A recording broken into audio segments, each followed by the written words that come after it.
Welcome to People. I'm Shirley Lin. Now, my very special guest today is Phil Tchernegovski. It's actually my third time interviewing him, but it's always so great to have a great friend from New Zealand coming all the way here because he's a great fan of Jody Chiang, who is actually retiring from singing just this year. But who is Phil?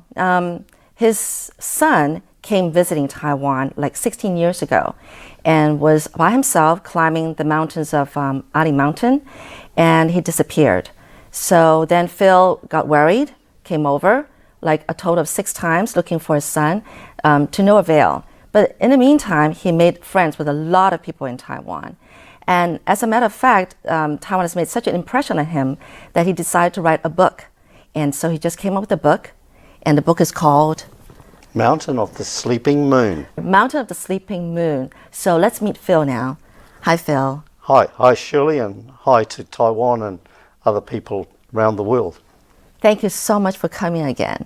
And I know that you wouldn't mind coming again and again to Taiwan because you've made this your second home. Definitely my second home. In fact, I think the last time I actually had the privilege of speaking to Lady Ma, and yes. I actually asked if she could help me get a Taiwan passport. So that's how desperate you are. A real desperate. Well, I come here enough. All right. Well, the book is recording this whole journey that Phil has made since 1998 and recorded this in the book. So it's a great book. And in fact, I'm going to have Phil tell one particular story in the book that has made an impact on him. So you want to start saying what part that was? Oh, right. Normally I talk a lot about what happened in Lychee and Fongshan because I've got some amazing friends there. But every time there was a bit of a break from the search, I headed towards Puli because I had these really amazing friends there who sort of were, many of them were intellectuals and very spiritual people and very artistic as well, which was really great for me. So I learned a lot from these people. And in the year 1999, towards the end, there was a massive earthquake. Oh yes. And that was gut-wrenching for me too, because I got to see some of my friends actually on some of the newsreel. And so I went over there and I decided that I was actually, instead of searching for Reuben, and I took my hammer over and I thought, no, I'm going to help these people. And I had this amazing woman, Selena, she features in the book. She guided me to Sun Moon Lake to help the indigenous people there. But it was on the year, it was just on the countdown to 2000. And I was in Puli, and I was with my friends, and I was watching New Zealand on TV, the countdown in 2000. I saw it all, and here I was in Taiwan sitting amongst friends, a little bit early for our countdown. So we all went over, and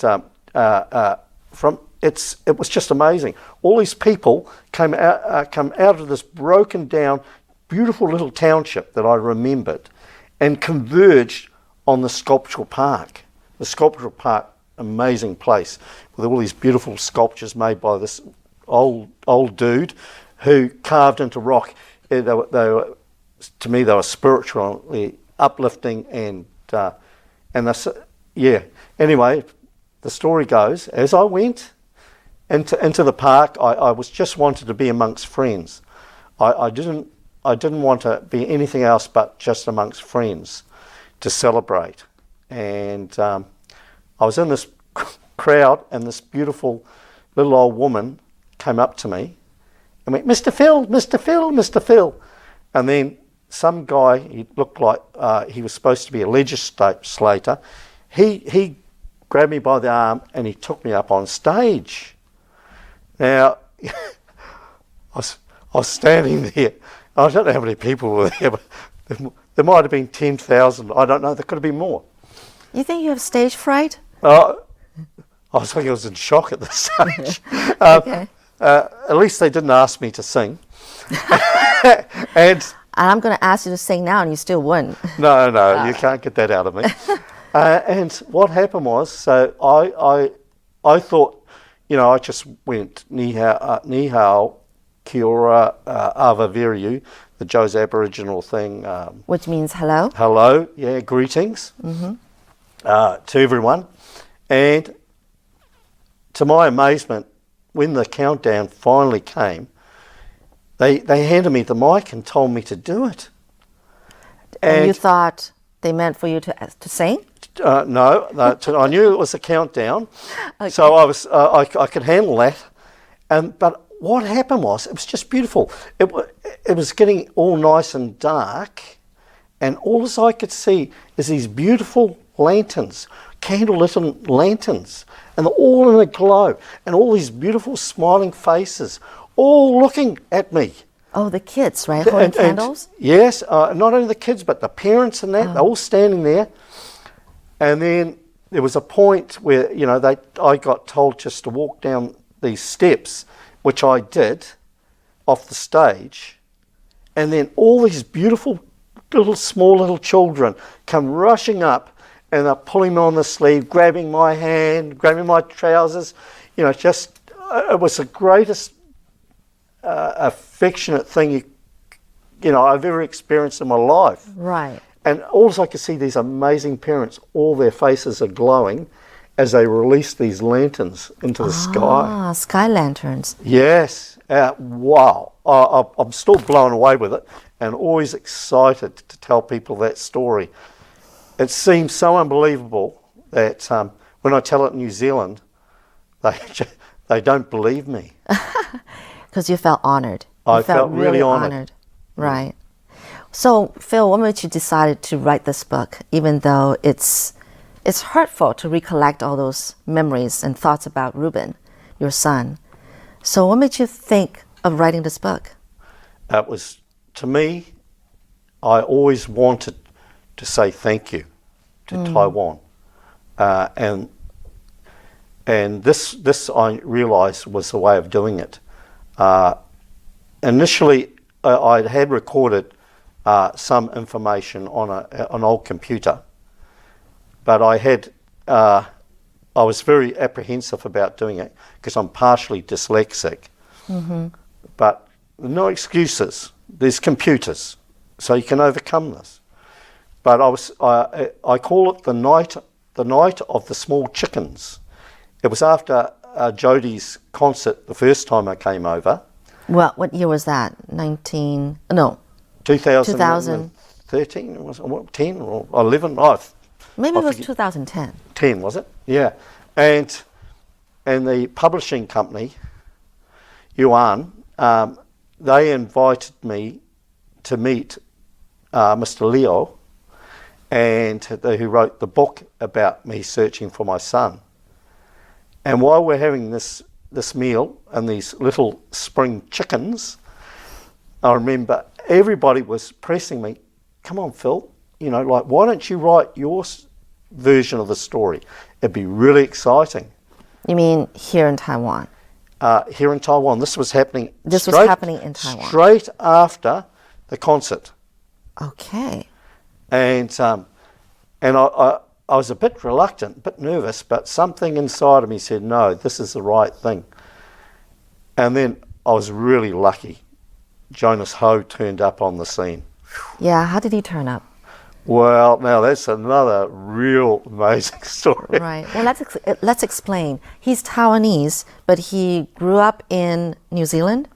Oh, he lives in New Zealand. He's a Kiwi. He's a Kiwi, like he was born there? No, he was born in Taiwan, but right. We claim it as our own now. Okay. Jonas, I was planning to come, because I'd never seen Jody at all. Mm-hmm. I'd never seen her in concert. I just had many of her CDs. So I thought maybe I'll go over to a concert. So I was checking it out on the internet and not having too much success. And then it was like the following night I got this phone call, and I thought maybe it was an an internet hacker or someone like that ringing me up, asking me if I like to go to Jody's concert with all expenses paid. And I thought, this has got to be a crock. This is not... Really? That's what you thought? Yeah, you just never thought? It seems too surreal that someone from out of nowhere rings me up in New Zealand and asks me this. Well, in the meantime, everybody was trying to locate where you are and get a hold of you. So from nothing to finally locating you somewhere in the mountains, right? I can say that. Yes. So it's amazing how we're professional at this, aren't we? Yes. And when Jonas come to see me, I asked him to come around the next night because I wanted to digest what he was saying first. What was he doing? What does he do in New Zealand? Besides writing books, because he writes books. He's just a writer full-time. He's a writer of books. No, but he also works in real estate. Oh, okay. And but he's an amazing family man. Their family is just really amazing. Okay. But he turned up at my home with his wife, and then he said, I've brought the tickets and that, and I was going, oh, yes, okay, still not believing it. And then I looked towards his wife, Amy, and Amy looked at me with this most sincere look and said, Phil, it is true.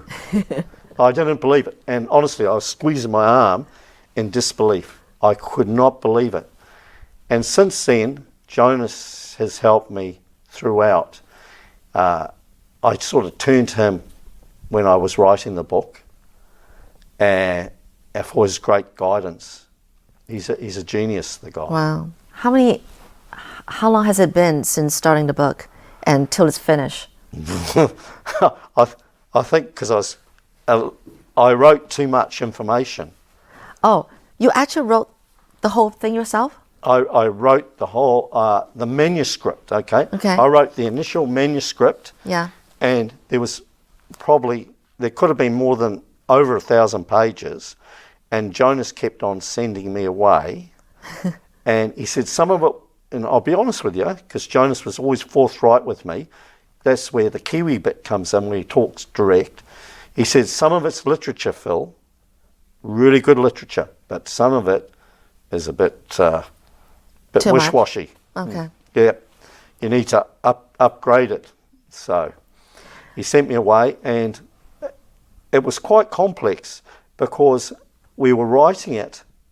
We ended up writing it because I'm writing it for Taiwan. I'm not writing it for New Zealand. Sure. So I'm writing it for Taiwan.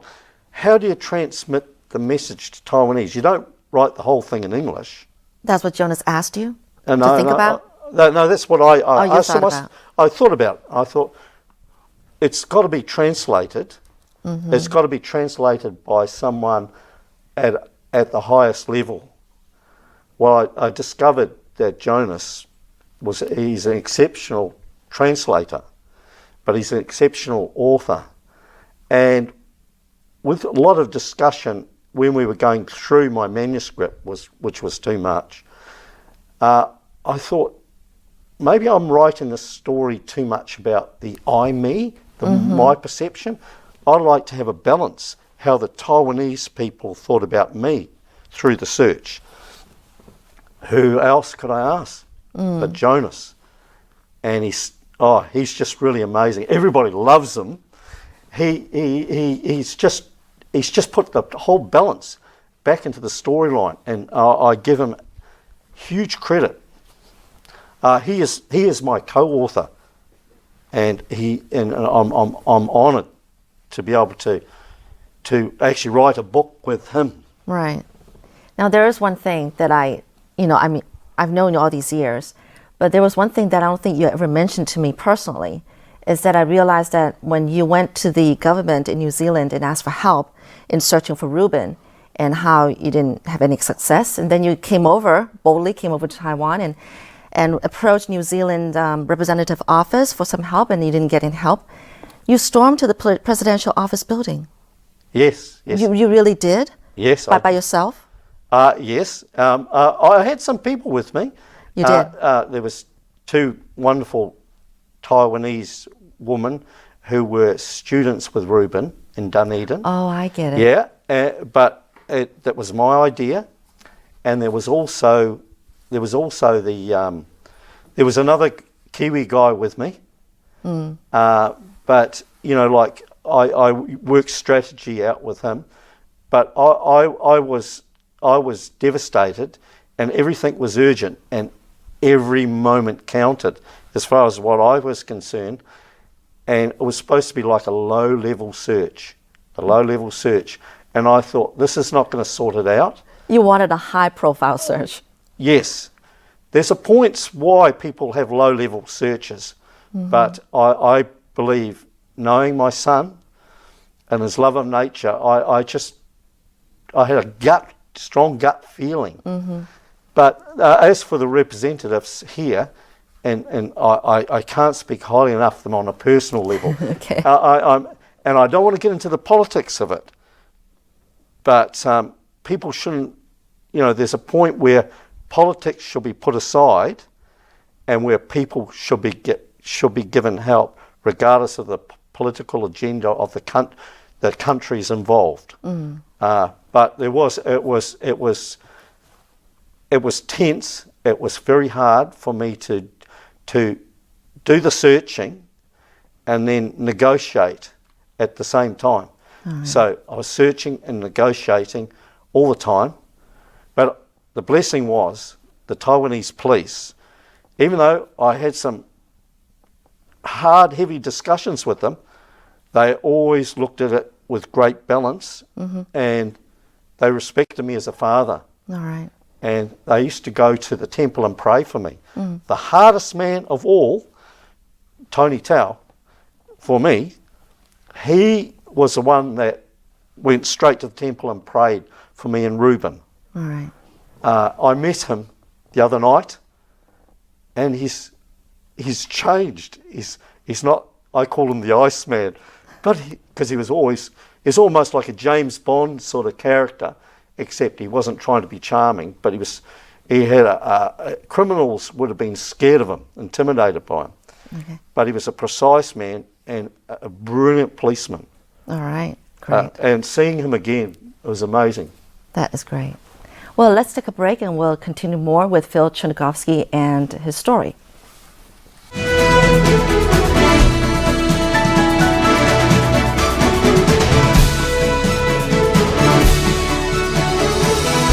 Welcome back to People. I'm Shirley Lin. Now, I've got Phil Tchernegovski here, who has just recently came out with a book called Mountain of the Sleeping Moon. And it's talking about his ordeal with searching for his son, Reuben, who came 16 years ago to Taiwan, went mountain climbing by himself, and then disappeared. Well, Phil never found Reuben, but the thing is that he made a lot of friends here in Taiwan, including Jody Chiang, who is the Taiwanese diva of Taiwan in the Taiwanese language. And in fact, the time that Phil is launching his new book, that Jody is going to be retiring from her singing. So, Phil, when you first heard about this, how did you feel? That Jody's retiring from singing. Oh, right. My initial one was shock, but I really thought about that.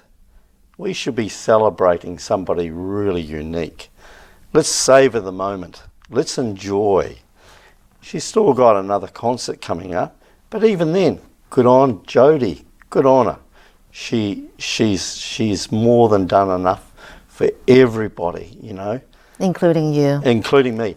And I'll tell you what, knowing her, Jody, I think retirement means she'll work just as hard and other things. I believe she's got these incredible skills, and she's charismatic, this woman.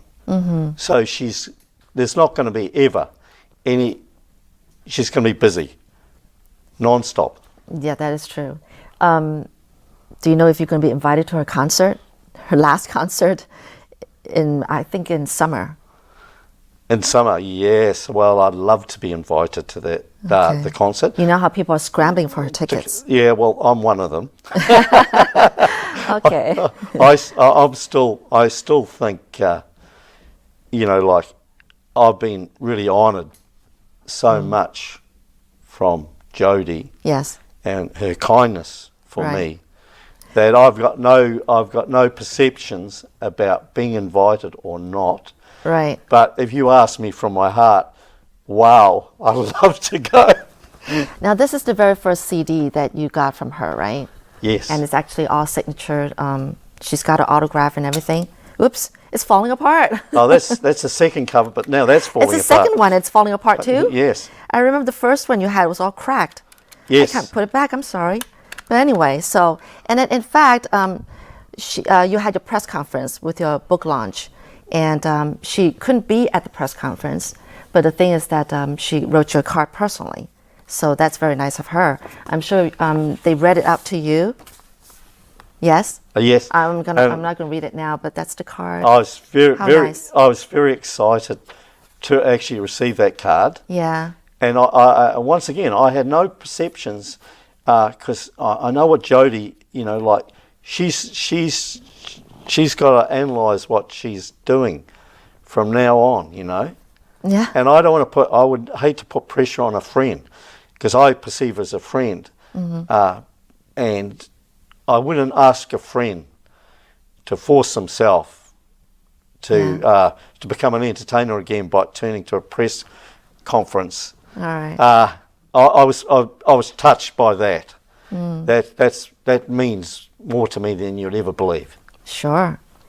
Now, I know that coming to Taiwan, I mean, first of all, you never heard of Taiwan before. You came, but after you've been here, you've fallen in love with the people, the place, and the food, I'm sure. Yes. Now, there's one point in the book where, while doing your search, there's this police officer who, you guys would take a break from the search, and then he got you something for you. When you opened it, you smelled it, and you made a face, but then afterwards you tasted it, and you thought it was good. Do you remember what it was? Yes, I can tell. I still don't like the smell, but Really? they taste delicious, and those are those preserved eggs, I think they are. But honestly, I just thought, oh no, I'm definitely in the wrong place. Well, here's 2 of these eggs for you. It's actually tea-boiled eggs, right? Tea-boiled eggs, yes. Yes, so they're not aged or, like you said, preserved eggs, actually. It's really chicken egg, right? And then they cook it in tea leaves, along with soy sauce, I think. Soy sauce, yeah. Yeah. Well, it might not smell as good, but it's tasty, right? Yeah, but now my perception is it smells tasty. Oh, good. So now you've acquired the taste. So this will be for you. They won't last long. You can have it right after the interview. But what other kind of food you thought was really strange but interesting, and you acquired a taste for it? Right.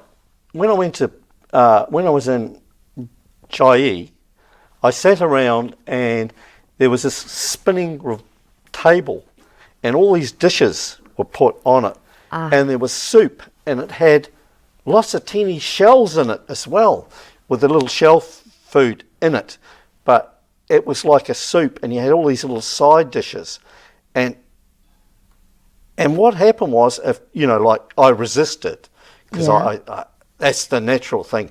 I've never done this before, never tasted this before, but I tasted all these amazing different tastes. Each little sample I had of all these different foods. Are you talking about sushi? No. Raw fish? No. This is a big bowl that's got food boiling in it. Okay. Soup. It's like a soup. Yeah. And then it's got all these little side dishes, like there's different vegetables, tofus, and maybe there might be some pork, goose or whatever, but everything was different and different sauces. So it's hot pot. It was a hot pot. And I'll tell you what, after I've been around, at first I was apprehensive and I was nibbling away, but towards the end, I'm not really that great with the chopsticks. My chopsticks couldn't keep up. So they got me a spoon. But I was determined to try and use a chopstick, so it's just... Okay, well, that's good. There's something interesting about the book which I thought was sort of surreal. I mean, my turn to say surreal, is how actually Reuben, he drew a picture, a sketch at the age of 7. Yes. And it had mountains and a teepee, and he was standing under the teepee, and there's a bird, maybe like an eagle or a hawk above the teepee. And then at first you were hesitant about showing it to the people here in Taiwan who were, became your friends and also helped with the search and all that. But then when you did show it to a woman, she was shocked to say that that's what mountain was it? That was the Tasan. Tasan? Or Tasan. The Ali San. Right, mountain Tasan, range. part of the Ali Mountain. Was that shocking to you too, as much as it was shocking to her, to discover the similarity between the mountain that Reuben drew at the age of 7 and the real mountain that you guys were searching for Reuben? That's exactly right. And the other amazing thing, the clothes of the man in it, similar to American Indian, is the same clothes that the Joe's people wear. And the dead tree of Ali San fell down the year that Reuben disappeared. So there was, and that tree was a symbol. And I got told by Paitsa, the Aboriginal woman, that the mountain in behind that picture was Tasan, but it was the heaven side of Tasan. If you went to the other side, it was hell. He had actually fallen into heaven. It's kind of beautiful and touching. But when he told me, it was amazing. He actually said, Dad, if I die, I hope that I don't get found for 500 years, and I'd like to be in a place like this. He'd been looking at Maya books and Aztec National Geographics, I think it was, and he was sort of telling us this thing in the sweet innocence of a 7-year-old about if he was going to die. And when he disappeared in Taiwan, I looked at that picture and I had a gut feeling, because he talked about going to these ancient people who lived in the forest. You had to go through a trail to get to their village, and it was past 1,000 people's cave, this massive cave he was going to sleep under. So he described all these things. But Reuben being part Maori, this was unbelievable, but being part Maori, the Joe's people, their DNA is pretty close to the New Zealand Maori Oh, really? DNA. So it was like Reuben went back to the land of his ancestors. That's the way you put it, Phil. Yeah. To comfort yourself. Yeah. But I think there's a lot of truth to it. We're all very much related. Yeah, all the different, whether it's indigenous tribes in New Zealand or here. Mm-hmm. Yeah, the Polynesian people were... Polynesian. Yeah, Polynesian people who originally come from Taiwan were probably the first of the great sailing nations of the world. They travelled vast oceans, all the way through the Pacific, all the way over into the Americas, and particularly South America, but probably ended up in the north. They went to Africa as well. They were incredible sailing people, long before, English and European history didn't exist when they were doing it.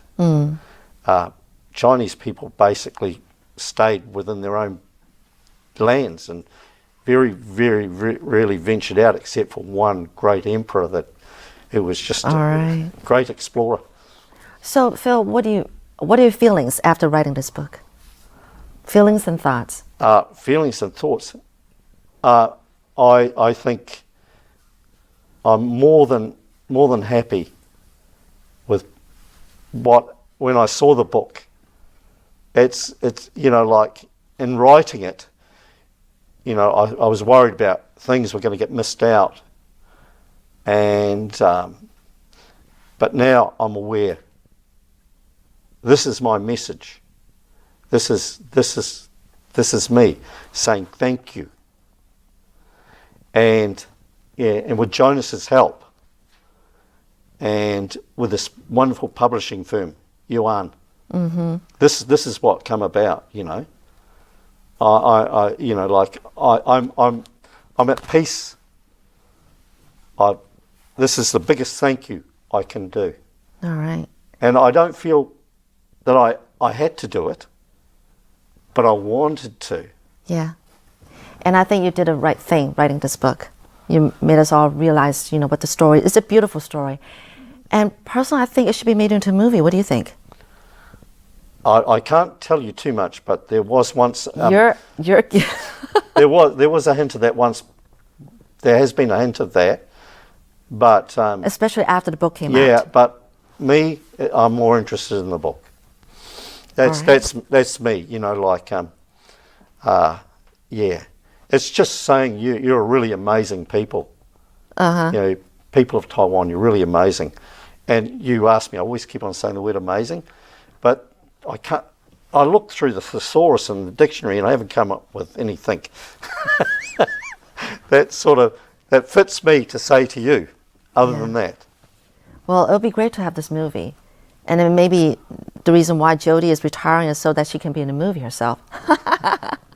Oh, if they'd be so lucky. No, I just think my thoughts are not really on that. When you're over home in New Zealand, what do you think about? What do you miss about Taiwan? Well, I'll tell you what I miss. First of all, I'm really honest. I always miss my son. I always go to the Joe's village beneath Ta San. Okay. And say, hi, Reuben. You know, that's just really important for me. But he is surrounded by 24 amazing people and this beautiful mountain range. Mm. And he was a great lover of nature. So it's sort of like the right setting for him. But all these amazing people who I've got so many friends, it's unreal. It's like fitting time in, even after this. It's about fitting time in to go and see these friends. Mm-hmm. Like I've got friends in Puli, and I'm sort of doing a little bit of a tour now, and then hoping to end up, I hope this message gets out quick to Mr. Jen and Fong San to count the Fong San chickens for the barbecue chicken that we're having on Saturday night. I've got so many friends, and I come over here for friends. I do come over for the food because it's really unique. You don't get anything like it in New Zealand. You get a few really good Cantonese cooks over there. Oh, okay. Yeah, really good. But you don't get anything quite as unique as what's in Taiwan. And it's the culture of the people. You see people chatting, you see people laughing, and people are really friendly to me. Wherever I go, some people know who I am, some people don't. But always people offer to help me, and in a friendly, warm way. Mm. And they pass the language barrier to help me. Talking about that, seems like the very first phrase you learned after coming here was 谢谢, means thank you. Thank you. Is that the very first phrase? That was, right? It was the very first. 你好,谢谢. 你好,谢谢. And then you realize why everybody was calling you something. And so it turned out to be 加油, 加油, which means good luck, you know, like, I don't know, it means add oil. I mean, literal translation. We do make fun of it. We say it's add oil. 加油. I got told that they were telling me to keep going with great spirit. Right, keep going. Yeah, it was, and I'll tell you what, it was a word of great impact to me. Every time I heard it, it gave me spirit. And it gave you spirit to write this book. And it gave me spirit to write the book, yeah. And I'm glad you did. Initially, the name of the book was going to be Jayo, Jayo, but then someone suggested it sounds too much like a sports arena thing. And we didn't want to turn it into a sports magazine. Right, all right. Phil, it's so good to see you again. And Taiwan is always open to you. So come visit anytime. Anytime. And who knows, bring your family, bring your friends. Let everybody know that Taiwan is not Thailand. Right. Okay. Thank you, Phil. Thank you very much. Thank you for the book. It's beautiful. And thank you, Taiwan. And this is what I give to you as a reflection of your love that you showed me. Thank you, Phil. And thank you for watching, people. I'm Shirley Lin.